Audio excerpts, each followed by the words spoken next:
This guy came to Korea to find his father, but he never met his father, so he didn't know what his father looked like. He thought he would soon receive his father's love, but unexpectedly, he was caught up in a family's inheritance war. The children in that family always tried to kill this guy. This guy is Marco. He is an amateur boxer. Marco fights on the black market every day to make a living. Even though he is very talented at boxing, Marco will never be able to escape this underground ring, because Marco is a mixed-race child with a Korean father and a Filipino mother. According to Philippine law, mixed-race children like him will not be granted citizenship. So, from the time Marco was born, he was in the lowest class of society. At this time, his mother was seriously ill. Marco was completely unable to pay her hospital bills, so he was always looking for his father's whereabouts. But many years have passed, and Marco still has no clue about his father. While his mother's condition is getting more and more critical, the doctor asked Marco to quickly undergo surgery. This made him extremely depressed, so Marco went out for a drink to relieve his sadness. Unexpectedly, at this time, a foreign man appeared from nowhere. He said that he had watched Marco's boxing match before. This guy saw that Marco had great martial arts skills, so he wanted to cooperate with Marco on a mission. They would rob a nearby gold shop. If successful, he would give Marco 10% of the money, and it could be enough for his mother's surgery. Seeing such a large amount of money, Marco did not doubt it and immediately agreed. But he did not expect this to be a trap. When Marco opened the door and entered, there was a group of thugs waiting inside.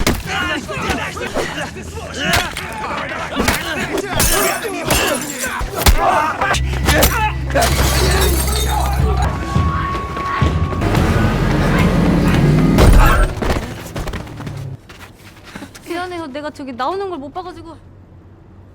The person who got out of the car was a Korean girl. After that, Marco was taken to the hospital by that girl for a checkup. Luckily, everything was fine. To compensate for the damage, the girl also gave him some money. Not long after, while Marco was taking care of his mother, suddenly two Koreans entered his house. They claimed to be Marco's father's lawyer. He wanted to take him to Korea so that the two could reunite. They had even prepared the visa and plane tickets. Now, as long as Marco agreed, they would leave immediately. This was the news that Marco had been waiting for a long time. So he quickly packed his things and got ready for the trip. Not long after, Marco successfully boarded the plane. He was arranged to sit in business class. Looking at everything around Marco, everything was strange because this was the first time he had been exposed to such modern things. While Marco was intently watching the movie, suddenly someone came. He claimed to be Hyun-suk and Marco's friend. Hyun-suk warned him about his return to Korea. It seemed that Hyun-suk understood Marco's identity very well. Hearing Hyun-suk say that made Marco fall into thought when he decided to make this trip. Not long after, the plane landed at the Korean airport. At this time, the lawyer also called to report the situation to the boss. He was Yisa and was a young tycoon of Korea. Currently, Yisa is the heir to the Kang group because at this time, Yisa's father was lying in bed and about to die. He is also Marco's biological father, but if he dies, Yisa's stepmother will be the main heir, which means Yisa will be kicked out of the house. That's why he must save his father at all costs. To save him, he needs to have a heart transplant, which is also the real reason Marco was brought to Korea. Marco's trip this time seems to be very dangerous. At this time, Marco is also on his way to see his father.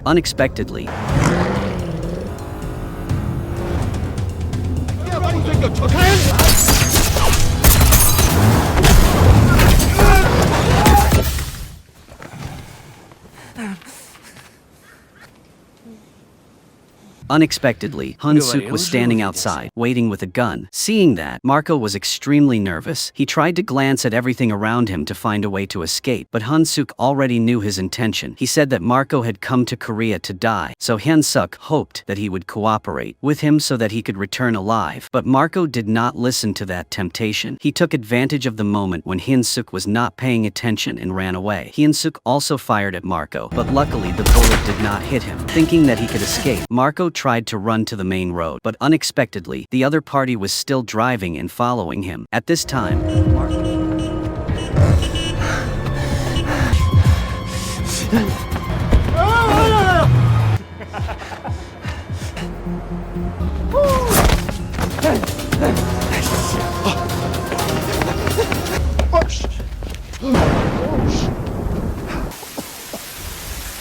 At the same time, Isa also received news that car carrying Marco had an accident. Not long after, Hyun-suk also called Isa and informed him that Marco was in his hands and that if he wanted him to be safe, he had to ransom him for $10 million. This gave Isa a headache, but he did not transfer the money to Hyun-suk, and Isa decided to personally send someone to capture Marco. In another development, Marco was wandering around the city, so he decided to contact his family. Marco took out the business card that the lawyer had given him earlier. When he called, a girl picked up the phone. When she knew Marco's location, she immediately turned around and went there. But at this time, Hyun-suk also drove to chase him here. Marco saw that and hurriedly ran away. But after many chases, Marco was now very tired. It seemed that Marco no longer had enough strength to continue to escape, so not long after, he was blocked by Hyun-suk with a gun. However, Marco was still very calm.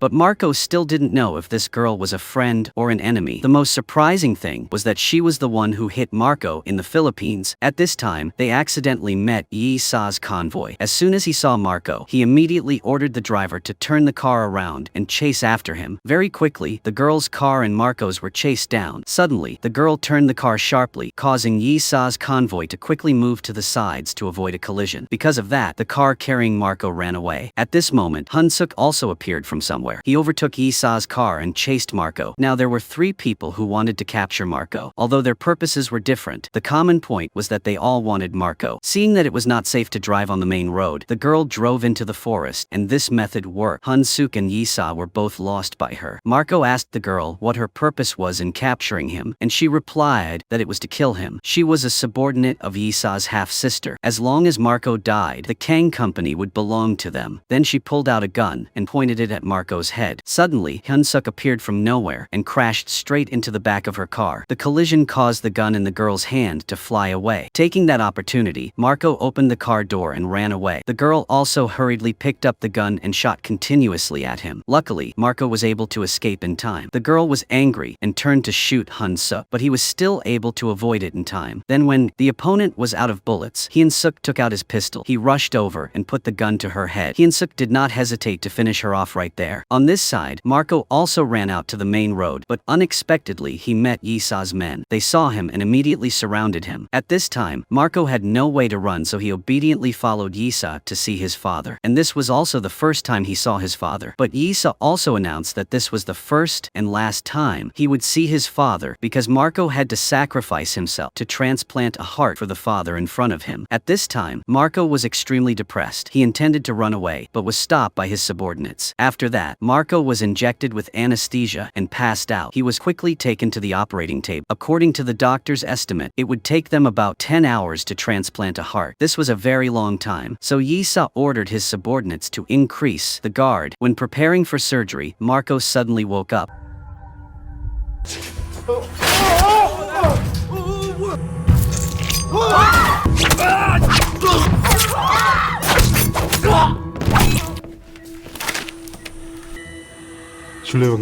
At this time, through the camera, Isa also knew the situation. He immediately mobilized all his subordinates there. Everyone had guns, and then dragged them to the door of the operating room. At this time, Marco and Hyun-suk were surrounded, but it was clear that they still intended to escape from here. Hyun-suk was very smart because he knew that Isa did not dare to shoot Marco, so Hyun-suk used Marco as a shield.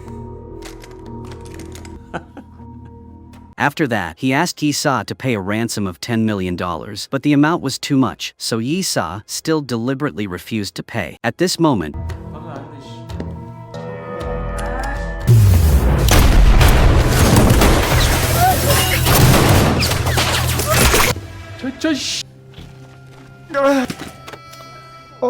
not only that, Isa's father was also shot. At this time, Isa and his subordinates broke the door and rushed in. Hyun-suk quickly pointed the gun at Marco. He forced Isa to transfer $10 million into his account. Isa saw that her father had been shot. If he continued to delay, his father would die. There was no other way, so Isa had to transfer the money. After seeing that the money had been transferred, Hyun-suk also released Marco to the other party. But at this moment, Isa changed his attitude. He ordered someone to point a gun at Hyun-suk. Isa had no intention of letting him go, but Hyun-suk showed no fear. He even said that this was Isa's worst decision.